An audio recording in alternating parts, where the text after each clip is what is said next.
ये कहानी हमारे गांव में लगे मेले के भूत की है। ये बात उस समय की है जब हमारे गांव में एक मेला लगा था। वहां पर एक भूत बंगले में मेरा एक असली भूत से सामना हो जाता है। ये बात उस समय की है जब हमारे गांव में एक मेला लगा था। मेरा गांव पहाड़ों के बीच में बसा हुआ था, तो बहुत ही कम ऐसे मौके होते थे कि हमारे गांव में इस तरह के कोई उत्सव हो। मेरा नाम सोमनाथ है। मेरी उम्र 32 साल है और जिस समय की यह कहानी है उस समय में मैं केवल 12 साल का था।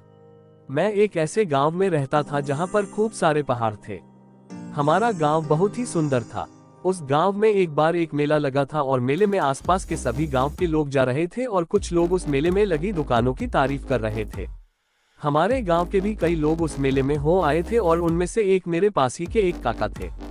वो मेरे पापा से बात कर रहे थे और कह रहे थे कि वो मेला बहुत ही शानदार है और वहां पर कई सारी मिठाइयों की दुकानें भी लगी है। बहुत सारे झूले भी है उस मेले में। वहाँ एक भूत बंगला भी है।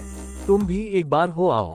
मेरे पापा तो नहीं जा रहे थे, पर मैंने जिद की तो उन्होंने मुझसे कहा कि ठीक है, हम चलते हैं।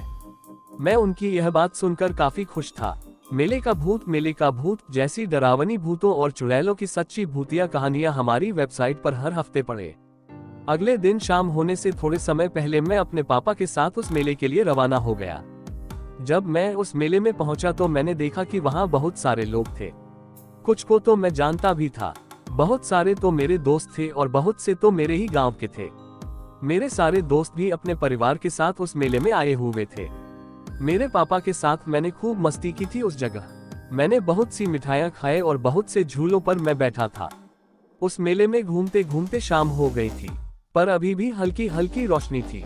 मैंने थोड़ी सी दूरी पर बने उस भूत बंगले को देखा, जिसके बारे में पिछले दिन काका बता रहे थे।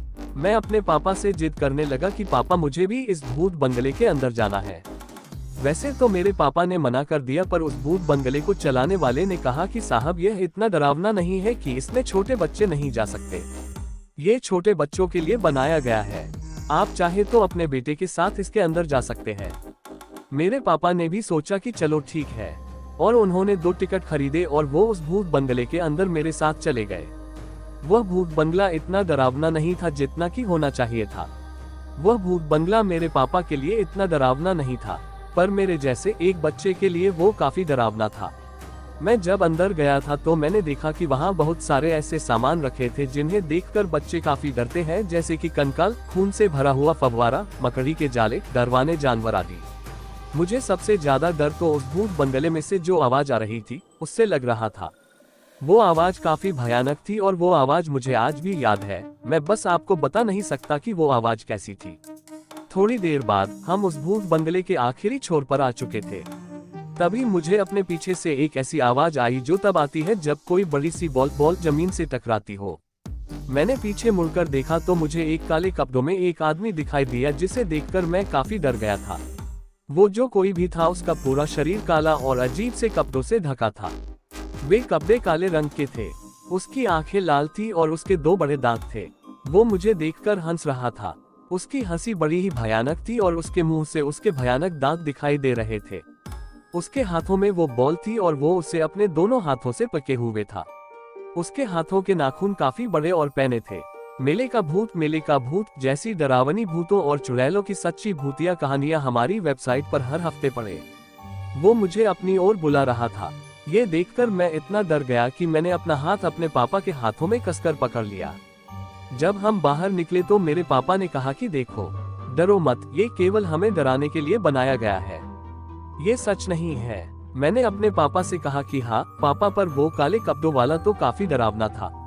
मेरे पापा ने उस काले कपड़ों वाले भूत को नहीं देखा था, तो उन्होंने चौंक कर कहा कि सच में तुम डर गए थे। उसके बाद जब मेरे पापा उस भूत बंगले वाले मालिक के पास गए तो उन्होंने उससे कहा कि तुम्हारा भूत बंगला तो बच्चों को अच्छा डरा रहा है। फिर उन्होंने उस काले कपड़े वाले भूत के बारे में कहा तो वो भूत बंगले वाला बोला कि अंदर तो सिर्फ नकली सामान रखे हैं और कोई भी आदमी नहीं है जो लोगों को डरा सके। शायद इस बच्चे ने कोई पुतला देखा हो। मेरे पापा भी बोले कि हाँ, हो सकता है। फिर उसके बाद हम घर वापस लौट आए। मैं जब रास्ते में आ रहा था तब मैं केवल यही सोच रहा था कि अगर उस भूत बंगले में लोगों को डराने के लिए कोई आदमी नहीं था तो वो कौन था जिसे मैंने देखा था। वो पक्के से कोई पुतला तो नहीं था। वो मुझे अपनी ओर बुला रहा था। अगर मैं उसके पास चला जाता तो मेरा क्या होता।